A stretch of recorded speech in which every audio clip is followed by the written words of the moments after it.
ಪ್ರಜ್ವಲ್ ರಾಜತಾಂತ್ರಿಕ ಪಾಸ್ಪೋರ್ಟ್ ರದ್ದತಿಯ ಪ್ರಕ್ರಿಯೆ ಪ್ರಾರಂಭ ಆಗಿದೆ. ಮೊದಲ ಹೆಜ್ಜೆಯನ್ನ ಎಂಇಎ ಅವರು ಇಟ್ಟಿದ್ದಾರೆ. 10 ದಿನಗಳ ಕಾಲಾವಕಾಶವನ್ನು ಕೊಟ್ಟು ಎಂಇಎ ಶೋಕಾಸ್ ನೋಟಿಸ್ ಅನ್ನು ಕೊಟ್ಟಿದೆ. ಹಾಗಾದ್ರೆ ಪಾಸ್ಪೋರ್ಟ್ ರದ್ದಾದ್ರೆ ಪ್ರಜ್ವಲ್ ಗತಿ ಏನು ಅಂತ ಪ್ರಶ್ನೆ ಇದ್ರೆ ಅವರು ಡೆಫಿನೆಟ್ಲಿ ಅವ್ರು ಇರೋ ದೇಶದಲ್ಲಿ ನಿರಾಶ್ರಿತರಾಗ್ತಾರೆ. ಆಮೇಲೆ ಇಮಿಡಿಯೇಟ್ಲಿ ಅವ್ರನ್ನ ಡಿಪೋರ್ಟ್ ಮಾಡಬೇಕಾಗತ್ತೆ. ಎಕ್ಸಿಟ್ ಅಂತ ಒಂದು ಸೀಲ್ ಹೊಡೆದು ಕಳಿಸ್ತಾರೆ. ಮಿತ್ರ ರಾಷ್ಟ್ರ ಆಗಿದ್ರೆ ಭಾರತದ ಜೊತೆಗೆ ರಾಜತಾಂತ್ರಿಕ ಸಂಬಂಧ ಚೆನ್ನಾಗಿದ್ರೆ 56 ದೇಶಗಳ ಜೊತೆಗೆ ಹಸ್ತಾಂತರದ ಒಪ್ಪಂದವನ್ನು ಮಾಡ್ಕೊಂಡಿದೆ ಭಾರತ. ಸೊ ಅದರಲ್ಲಿ ಒಂದು ದೇಶದಲ್ಲಿ ಇವ್ರು ಇದ್ರೆ ಡಿಪೋರ್ಟ್ ಮಾಡಿ ಕಳಿಸ್ತಾರೆ. ರಾಯಭಾರ ಕಚೇರಿ ಸಿಬ್ಬಂದಿಯೇ ವಿಮಾನದಲ್ಲಿ ಕಳಿಸ್ಬೋದು. ಫ್ಲೈಟ್ ಚಾರ್ಜಸ್ಸು ಅವರೇ ಹಾಕ್ಬಿಟ್ಟು ಕಳಿಸೋ ಸಾಧ್ಯತೆ ಇದೆ. ಬಟ್ ಯಾವ ದೇಶದಲ್ಲಿ ಇದ್ದಾರೋ ಅಲ್ಲೇ ಬಂಧಿಸುವಂತಹ ಸಾಧ್ಯತೆ ಕೂಡ ಇದೆ. ಒಂದು ವೇಳೆ ಸಂಬಂಧ ಉತ್ತಮವಾಗಿದ್ದರೆ ರಾಜತಾಂತ್ರಿಕ ಸಂಬಂಧ ತುಂಬ ಇಂಪಾರ್ಟೆಂಟ್ ಆಗುತ್ತೆ. ಬಟ್ ಯಾವುದೋ ಎನಿಮಿ ಕಂಟ್ರಿಯಲ್ಲಿ ಹೋಗಿ ಕೂತಿದ್ರೆ ಏನೂ ಮಾಡೋದಕ್ಕಾಗಲ್ಲ. ಫಾರ್ ಎಕ್ಸಾಂಪಲ್ ಗ್ವಾಟೆಮಾಲಾ ಅಥವಾ ಲ್ಯಾಟಿನ್ ಅಮೆರಿಕಾ ಇಲ್ಲೆಲ್ಲ ಎಲ್ಲಾದರೂ ಯಾವುದಾದ್ರೂ ದೇಶದಲ್ಲಿದ್ದರೆ ಕಷ್ಟ ಆಗುತ್ತೆ. ಬಟ್ ನೋಡ್ಬೇಕು ಏನಾಗುತ್ತೆ ಹೇಗಿರುತ್ತೆ ಅಂತ. ಈ ನಡುವೆ ಮುಂದಿನ 10 ದಿನಗಳಲ್ಲಿ ಉತ್ತರವನ್ನು ಪ್ರಜ್ವಲ್ ರೇವಣ್ಣ ಕೊಡಬೇಕಾಗಿ ಬಂದಿದೆ. ಯಾಕೆಂತಂದರೆ ಈಗ ವಿದೇಶಾಂಗ ಇಲಾಖೆ ಒಂದು ನೋಟಿಸನ್ನು ಕೊಟ್ಟಿದೆ, ನಿಮ್ಮ ರಾಜತಾಂತ್ರಿಕ ಪಾಸ್ಪೋರ್ಟನ್ನು ಏಕೆ ರದ್ದು ಮಾಡಬಾರದು ಅಂತ.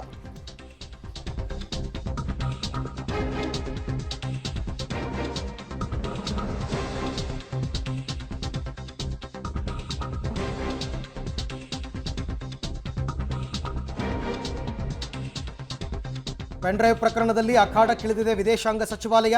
ಭಾರತಕ್ಕೆ ಪ್ರಜ್ವಲ್ ರೇವಣ್ಣ ಕರೆತರುವಲ್ಲಿ ಎಂಇಎ ಮಹತ್ವದ ಪಾತ್ರ ವಹಿಸ್ತಾ ಇದೆ. ವಿದೇಶಾಂಗ ಸಚಿವಾಲಯ ನೋಟಿಸ್ಗೆ ಉತ್ತರಿಸದೇ ಇದ್ದರೆ ಪಾಸ್ಪೋರ್ಟ್ ರದ್ದು ಮಾಡ್ತಾರೆ. ರಾಜತಾಂತ್ರಿಕ ಪಾಸ್ಪೋರ್ಟ್ ರದ್ದಾದರೆ ಪ್ರಜ್ವಲ್ ಜರ್ಮನಿಯಲ್ಲೇ ಲಾಕ್, ಅಲ್ಲೇ ಇದ್ದರೆ ಯಾವುದೇ ದೇಶಕ್ಕೆ ಪ್ರಯಾಣಿಸಲು ಪ್ರಯತ್ನಪಟ್ಟರೂ ಪ್ರಜ್ವಲ್ ಲಾಕ್ ಆಗೋದು ಪಕ್ಕ. ಕಡೆಗೆ ಭಾರತಕ್ಕೆ ಮರಳೋದಕ್ಕೂ ಎಮರ್ಜೆನ್ಸಿ ಸರ್ಟಿಫಿಕೇಟ್ ಬೇಕಾಗುತ್ತೆ. ವಿದೇಶಾಂಗ ಸಚಿವಾಲಯ ಕಠಿಣವಾದರೆ ಇಸಿ ಸಿಗೋದು ಕೂಡ ಅನುಮಾನ ಅಂತ ಹೇಳ್ತಾರೆ.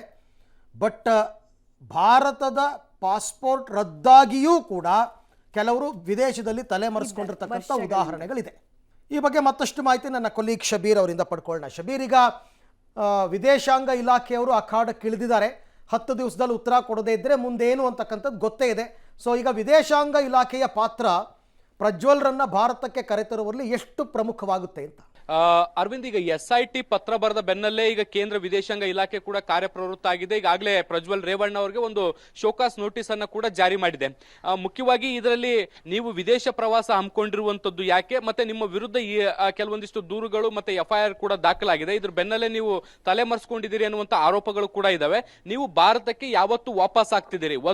ಒಂದು ವೇಳೆ ಇದು ನೀವು ತಲೆಮರೆಸ್ಕೊಂಡಿರುವಂತದ್ದು ನಿಜವೇ ಆಗಿದ್ರೆ ರಾಜತಾಂತ್ರಿಕ ಪಾಸ್ಪೋರ್ಟ್ ಅನ್ನ ದುರ್ಬಳಕೆ ಮಾಡ್ಕೊಂಡಂತೆ. ಹೀಗಾಗಿ ನಿಮ್ಮ ಪಾಸ್ಪೋರ್ಟ್ ಅನ್ನ ಯಾಕೆ ರದ್ದು ಮಾಡಬಾರದು ಅನ್ನುವಂತ ನಿಟ್ಟಿನಲ್ಲಿ ಒಂದು ಪ್ರಶ್ನೆಯನ್ನ ಕೂಡ ವಿದೇಶಾಂಗ ಇಲಾಖೆ ಕೇಳಿರುವಂತದ್ದು. ಈಗ ನೋಟಿಸ್ ಅನ್ನ ಕೂಡ ಕೊಟ್ಟಿದೆ. ಮುಂದಿನ 10 ದಿನಗಳಲ್ಲಿ ಈ ನೋಟಿಸ್ಗೆ ಸಮರ್ಪಕವಾದಂತಹ ಉತ್ತರವನ್ನ ಕೊಡದೇ ಇದ್ದಂತ ಸಂದರ್ಭದಲ್ಲಿ ಕೇಂದ್ರ ವಿದೇಶಾಂಗ ಇಲಾಖೆ ಏನಿದೆ ಅದು ಪಾಸ್ಪೋರ್ಟ್ ಅನ್ನ ರದ್ದು ಮಾಡುವಂತ ಸಾಧ್ಯತೆಗಳಿದಾವೆ. ಹೀಗಾಗಿ ಈ ಒಂದು ಹಂತದಲ್ಲಿ ವಿದೇಶಾಂಗ ಸಚಿವಾಲಯ ಏನಿದೆ ಅದು ಮಹತ್ವದ ಪಾತ್ರವನ್ನ ನಿಭಾಯಿಸ್ತಾ ಇರುವಂತದ್ದು.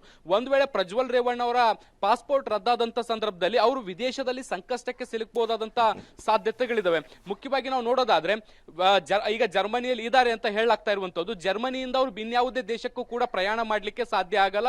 ಒಂದು ವೇಳೆ ಪ್ರಯಾಣ ಮಾಡುವಂತ ಪ್ರಯತ್ನ ಏನಾದ್ರೂ ಪಟ್ರೆ ಈಗಾಗಲೇ ಬ್ಲೂ ಕಾರ್ನರ್ ನೋಟಿಸ್ ಇರುವಂತ ಹಿನ್ನೆಲೆಯೂ ಕೂಡ ಅವರು ಬಂಧಿಸುವಂತ ಸಾಧ್ಯತೆಗಳಿದಾವೆ. ಮತ್ತೊಂದು ಕಡೆ ಅವರ ಪಾಸ್ಪೋರ್ಟ್ ಕೂಡ ಮುಂದಿನ ಹಂತದಲ್ಲಿ ರದ್ದಾಗುವಂತ ಸಾಧ್ಯತೆಗಳಿರುವಂತಹ ಹಿನ್ನೆಲೆಯಲ್ಲಿ ಅವರು ಸ್ಥಳೀಯ ಪೊಲೀಸರಿಂದ ಬಂಧನಕ್ಕೆ ಒಳಪಡುವಂತ ಸಾಧ್ಯತೆಗಳಿದಾವೆ. ಇದು ನಂಬರ್ 1. ಇದನ್ನು ಹೊರತುಪಡಿಸಿ ಅವರು ಅಲ್ಲೇ ತಲೆಮರೆಸ್ಕೊಂಡಿದ್ರೆ ಒಂದಲ್ಲ ಒಂದು ದಿನ ಅವರು ಪೊಲೀಸರ ಅತಿಥಿ ಆಗುವಂತದ್ದು ಕೂಡ ಖಚಿತವಾಗಿರುವಂತದ್ದು. ಯಾಕಂದ್ರೆ ಪಾಸ್ಪೋರ್ಟ್ ಇಲ್ಲದೆ ಬಹಳಷ್ಟು ದಿನ ತಲೆಮರೆಸ್ಕೊಂಡು ಒಂದು ದೇಶದಲ್ಲಿ ಇರ್ಲಿಕ್ಕೆ ಸಾಧ್ಯ ಇಲ್ಲ.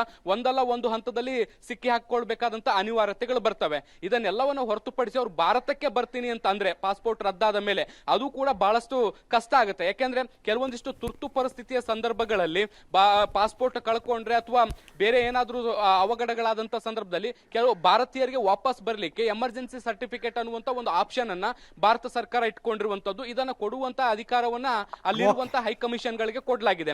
ಅಲ್ಲಿರುವಂತಹ ವ್ಯಕ್ತಿ ಅಂದ್ರೆ ಯಾರು ಟ್ರಾವೆಲ್ ಮಾಡ್ತಿದ್ದಾರೆ ಅವರು ಪ್ರಾಮಾಣಿಕವಾಗಿದ್ದಾರೆ, ಅವರ ಹಿನ್ನೆಲೆ ಸರಿಯಾಗಿದೆ ಅಂದಲ್ಲಿ ಮಾತ್ರ ಈ ಒಂದು ಇಸಿ ಸರ್ಟಿಫಿಕೇಟ್ ಅನ್ನ ಕೊಡ್ತಾರೆ.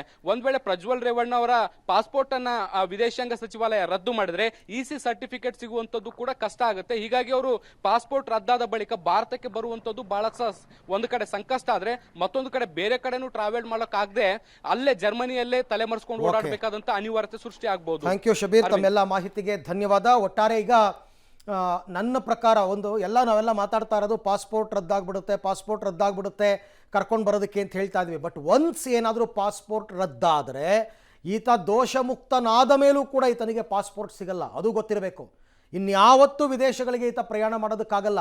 ಹಾಗಾಗಿ ರದ್ದಾಗುವುದಕ್ಕೆ ಮುನ್ನ ಎಲ್ಲ ಕಾನ್ಸಿಕ್ವೆನ್ಸಸ್ನ ಅರ್ಥ ಮಾಡಿಕೊಂಡು ಪ್ರಜ್ವಲ್ ರೇವಣ್ಣ ಭಾರತಕ್ಕೆ ಬರಬೇಕಾದ ಅನಿವಾರ್ಯತೆ ಇದೆ. ನೋಡೋಣ ಏನು ಮಾಡ್ತಾರೆ ಅಂತ.